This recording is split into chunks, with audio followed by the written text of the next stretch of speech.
What's going on, everybody? Sean Pierce Johnson here, coming to you with this week's edition of Stompbox Saturday, and we are in some very different surroundings today. We are visiting Mason at Vertex Effects, checking out the very brand new Dynamic Distortion, and I am super excited to be checking this thing out. You're probably wondering, what exactly does dynamic mean? Well, dynamic means playing dynamics. Respond to your touch, your pick attack, the way you fret the notes on the fretboard, the movement of your volume pot, the movement of your tone pot. It can get you any kind of sound from a pushed chimey clean to dark, big, honkin', big muff-esque fuzzy territory. It is a treat to play through. And the cool thing is, it's very simple. Just like any other distortion pedal, you have your standard 3 knobs of volume, tone, and gain. The cool thing with the tone knob is that it actually is allowing you to take out high end as you turn it counterclockwise, or as you turn it clockwise, you're adding in high end. So say you're playing through a slightly bass heavy amp like this Milkman, which it is a real treat to be playing through this thing today. You can go ahead and dial in some of that high end to get that chime or aggressive high end that you might want out of a heavier tone. But say you're playing through something bright like a Fender, any of their amps really. You know, you can feel free to dial back that tone knob and get a little bit of a darker sound. And I actually find that I like darker sounds with this particular distortion pedal, something that I don't really find with a lot of others. Now, I think the best way to demonstrate this pedal for you guys is not to come up with a bunch of different settings and kind of show you, oh, hey, it can cop this tone, it can cop this one, it can cop that one. I think the best way is to just take the settings that I have right now, mess around with my volume knob, mess around with my tone knob, and just play a little bit for you guys. So let's jump right in and let's do this. Now for these tones I'm going to use, like I said, the same exact settings that I used at the top of the video. But what I am going to do is use my guitar volume knobs to get me a chimey clean sound for an ambient arpeggiated part. I'm using both pickups, and I should mention that these are fairly hot output. It's a JB in the bridge and a jazz in the neck. Pretty classic combo. But what I'm going to do as I finish that arpeggiated part is slowly bring up the bridge volume to get a nice big fuzzy tone.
Alright, so for those of you out there that think this is just another pedal for guys that know their tone, trust me when I say it's not. I can get some pretty rad 90s alternative tones as well as classic punk rock. So here's what I'm gonna do. I'm gonna start out on the neck pickup at low volume for a nice chimey clean tone, switch to the bridge pickup full bore, and at some point in between, turn it back a little bit and we can go old school.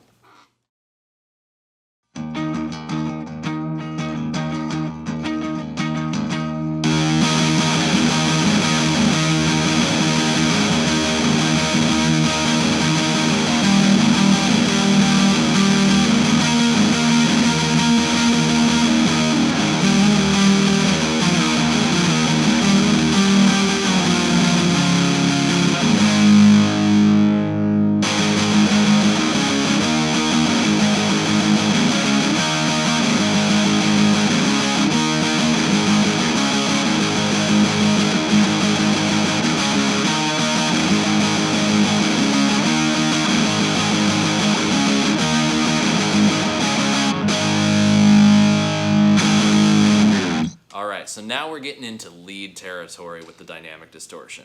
Now for this, We're going to turn the pedal on, and I'm going to turn my volume knobs, turn my tone knobs, try to coax different sounds out of just the guitar using the same settings we've been using this entire video on the pedal. But I'm also going to start accentuating playing dynamics, getting softer, getting harder on the strings. That also brings out some really cool new territory. So let's do it.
So now that we've taken some time to check out the tones that Dynamic Distortion can get us, I figured what better way to cap off this video than by talking to the man himself, Mason Marangella of Vertex Effects. Mason, thank you so much for the hospitality and letting me come by and check this thing out. My pleasure. You've been working on this thing for quite some time. Yes, it's kind of been a work in progress for probably 3 years, and maybe 2 of those have really been kind of diligently on developing it.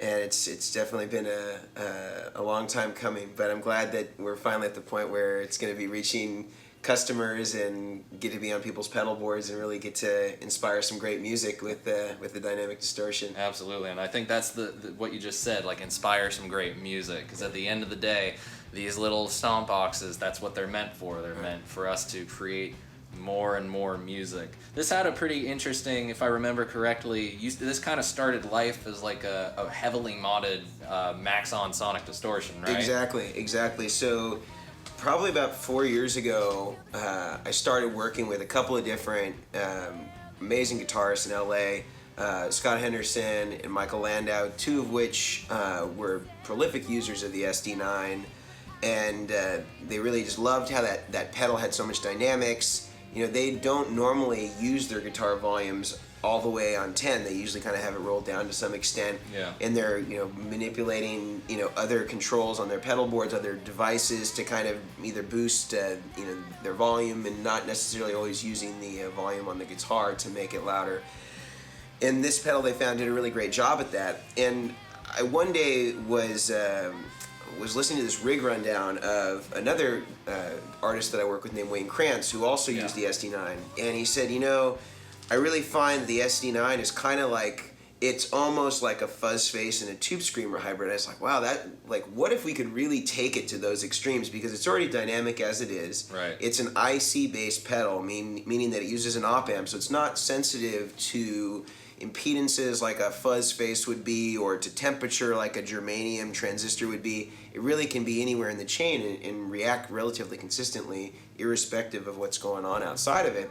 So I was like, what if we could take those mods that we were already doing for some of these great players and take them to those extremes where it could clean up as well as a fuzz face, but it would have that mid-range presence of a tube screamer, so that you wouldn't have to worry about getting buried in the mix like a lot of those germanium transistor fuzzes did. It's like you got out of a trio, anything bigger than that, or you had in horns, and it's like you'd step on that thing and it would be like you lost volume. Yeah, almost. you're gone. You had no mids. Yeah.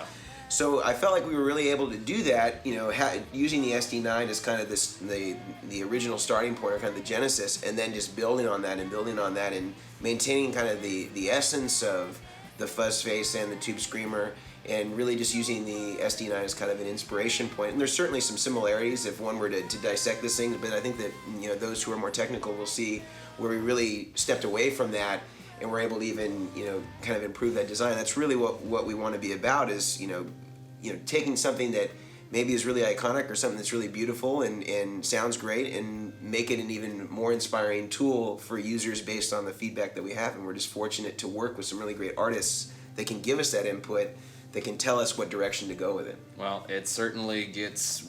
It's exactly what I expected. It lives up to its name. It lives up to its lineage of the tube screamer and the fuzz face. I feel like... And I'm so surprised I've never been able to get a distortion pedal to clean up like this one does with my particular guitar, because Right. these pickups are just so hot. Everything, when I go to clean it, it gets Right. muddy. But this, I'm able to get that chime that I want to keep. Right. And I'm happy. I'm impressed. It's staying with me. It's staying with me. That's gonna become a permanent fixture in the collection Right. over the next many years and many songs and many sessions. And I really appreciate you letting me come and check this thing out, as Absolutely. hopefully you out there will be starting to get yours soon. And if you have yours right now, let us know what you think. Tell Mason, tell me, leave a comment below. Don't forget to like, share, and subscribe. And Mason, where can they find more info about the Dynamic Distortion and where to get theirs? Absolutely. So you can go to vertexeffects.com and you can check out all the products that we offer. We also have a page for dealers so that you can find a dealership near you, either online or in person. And you can always email us, or we also have a chat icon on our website so you can chat with us in real time if there's any questions that you have, or you need us to direct you to somebody who might have the pedal in stock. All right. Well, until next time, guys, this is Sean Pierce Johnson wishing you good tone and happy stomping. Cheers, everybody. Madness.